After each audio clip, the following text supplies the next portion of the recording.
Hello guys, কেমন আছো সবাই? আশা করি তোমরা সবাই ভালো আছো। নতুন আর একটা প্লেস ব্লগে তোমাদের সবাইকে স্বাগত জানাচ্ছি। আজকে হচ্ছে বাড়িতে লক্ষ্মী পুজো। তো লক্ষ্মী পুজো উপলক্ষে আমাদের বাড়িতে কী হচ্ছে না হচ্ছে সেটা তোমাদের সঙ্গে শেয়ার করবো। আর এই লক্ষ্মী পুজোটা হচ্ছে আমাদের বাড়ির লক্ষ্মী পুজো। তো এটা 12 মাসের লক্ষ্মী পুজোটা হয়ে থাকে। তো এটা তোমার হচ্ছে বেসিক্যালি কোনো মূর্তি দিয়ে পুজোটা হয় না। এটা আমাদের ওই চৌকির উপরে, জল চৌকির উপরে ধান এবং বিভিন্ন ঠাকুরপত্র নামিয়ে এই পুজোটা হয়। তো এইদিকে ধরে এক আলপনা দেওয়া হচ্ছে, আর আলপনা দিচ্ছে হচ্ছে তৃষ্ণা। তো আলপনা দেওয়া হয়ে যাক, তারপরে পুজোটা মানে ঠাকুরটা কীরকমভাবে আমরা সাজাই, আমাদের এটা ঘরের লক্ষ্মী। তো সেটা তোমাদের সঙ্গে শেয়ার করব। কী রান্না হচ্ছে সেটা তোমাদের সঙ্গে শেয়ার করবো, যেহেতু আজ বৃহস্পতিবার, যে নিরামিষ হবে।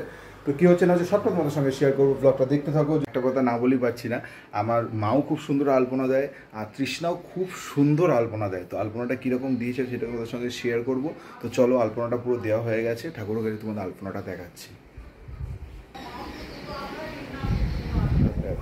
তো দেয়ালে ওইটা আমাদের লক্ষ্মী ঠাকুর আঁকা রয়েছে। ওই ওই ওই যে আঁকাটা দেখছো, ওই আঁকাটা হচ্ছে লক্ষ্মী ঠাকুর আঁকা। আর এই যে পাটাতনের উপরে, জলচকের উপরে, এই যে নিচের দিকে, এইগুলোতে সব মা দিয়েছে। আর এইখান থেকে আজকে সকালবেলা তৃষ্ণা আলপনা দিল, যেটুকুনি বাকি ছিল। আলপনা দেওয়া কমপ্লিট হয়ে গেছে। আলপনাটা কেমন লাগলো তোমাদের অবশ্যই জানিও। তো পুজোটা শুরু হোক, ব্রাহ্মণ আসবে, সবটা তোমাদের সঙ্গে শেয়ার করব। ব্লগটা দেখতে থাকো। বাটাবাটি হচ্ছে, আর ওই দেখো ফল এগুলো বানানো হবে, বেলপাতা এগুলো সব রেডি হয়ে গেছে। পুজোর জোগাড়টা হয়ে যাক, তারপর তোমাদেরকে দেখাবো ঠাকুরটা কিভাবে বসানো হয়েছে আর পুজোর জোগাড়টা কি কি করা হয়েছে। তো থাকো, দেখাচ্ছি, ব্লগটার সঙ্গে থাকো, দেখাচ্ছি কি হচ্ছে না হচ্ছে সবটা। আমের শাখা পেরে দেবো, তাই তো? একটা পারে দিলেই হবে। এই তো আম গাছ, আমের শাখা পারবো।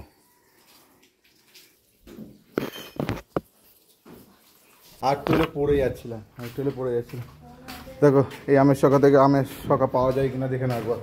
ও মা দেখো, আর এর মধ্যে ধান রয়েছে। আমাদের লক্ষ্মী ঠাকুর বলতে, ঘরের লক্ষ্মী বলতে এই ধান।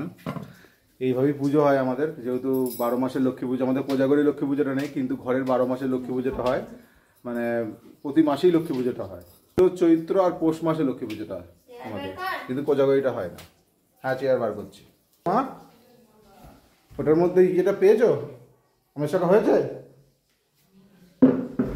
বাঁচা গেল, মাল আবার পড়ে যেত। পাড়াপাড়ি চলছে, দেখাচ্ছি তোমাদেরকে।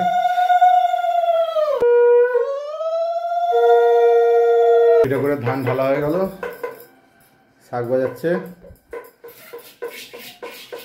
এরপরে কিভাবে সাজানো হয় সেটা তোমাদেরকে দেখাবো। ও গোপালকে তোমাদেরকে দেখানো হয়নি, গোপাল সেজে গুজে বসে আছে। এই দেখো আমার গোপোষণা সেজে গুজে বসে আছে। একটু হাই বলে দে দাদা। তো চলো দেখাচ্ছি আর একটা জিনিস, বড় বড় করি। তো এটা শঙ্খ নাকি, মানে বহু পুরনো করি এগুলো, কড়ি, তারপরে যে আয়না, এগুলো সব দিয়ে দিচ্ছে একটার পর একটা। হয়ে গেল। মালা নিচ্ছে, গাঁদা ফুলের মালা। পড়ানো কমপ্লিট, এবার পুজোটা শুরু হোক, তোমাদের সঙ্গে শেয়ার করবো। ব্লগটা দেখতে থাকো। মামা চলে এসেছে, পুজো শুরু হয়ে গেছে, পুজোটা তোমাদের দেখাচ্ছি। শ্রী বিষ্ণুর মাধ্যমে শুক্ল পক্ষে দ্বিতীয়ামন্তিত গেছে, পুজোর কিছুক্ষণের মধ্যে শেষ হয়ে যাবে। দেখতে শেষ। এবার তোমাদেরকে ঠাকুরটাকে একবার ভালো করে দেখিয়ে দিচ্ছি, দাঁড়াও। দেখো মা লক্ষ্মীর ভোগে আজকে এইগুলো সব ছিল। পুজো হয়ে গেছে, মামা অলরেডি পুজো করে দিয়ে চলে গেছে। মা লক্ষ্মীর ঠাকুরকে একবার তোমাদের সামনে দিয়ে দেখিয়ে দিই সবাই।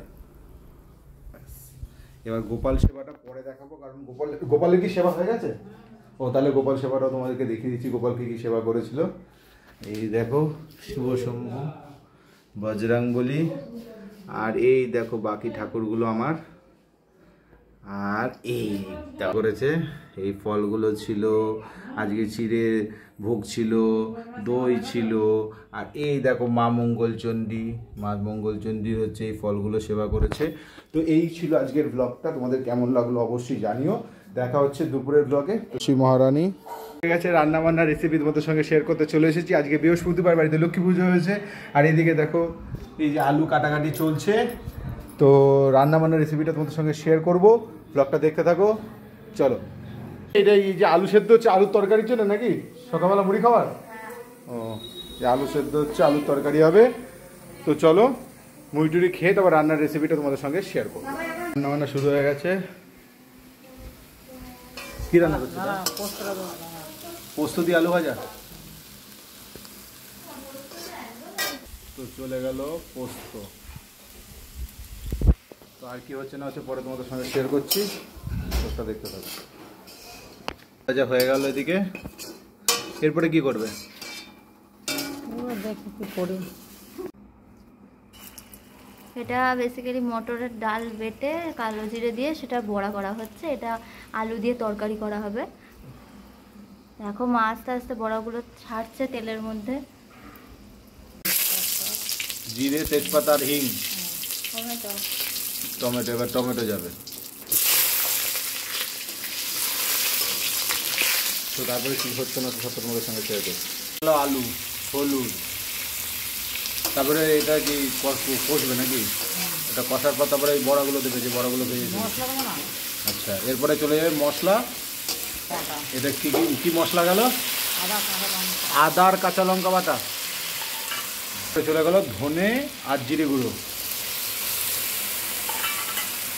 তারপরে পরিমাণ মতন লবণ, সামান্য একটু হলুদ গুঁড়ো, এর মধ্যে চলে গেল। আর কাশ্মীরি লঙ্কার গুঁড়ো দিয়েছে এর মধ্যে, তাই তো? কাশ্মীরি লঙ্কার গুঁড়োটা চলে গেল। গুড় চলে গেল, পরিমাণ মতন জল চলে গেল। ওই বড়াগুলো যেগুলো আগে ভাজা ছিল, এবার এটা ফুটে গেলেই নামিয়ে নেবে, তাই তো? আর আমের চাটনি হয়েছে নাকি? আর এই দেখো আমের চাটনি, এটা অলরেডি হয়ে গেছে। চাটনি ফাটনি ওদিকে হয়ে গেছে, বড়া হয়ে গেছে, সব হয়ে গেছে। তো তোমাদের সঙ্গে সবটা কিছু শেয়ার করে দিয়েছি। ব্লগটা এই পর্যন্তই রাখলাম। ব্লগটা কেমন লাগলো অবশ্যই কমেন্ট বক্সে জানিও। দেখা হচ্ছে কোনো নতুন ব্লগে কোনো নতুন টপিকের সাথে। তো চলো আজকের মতন টাটা।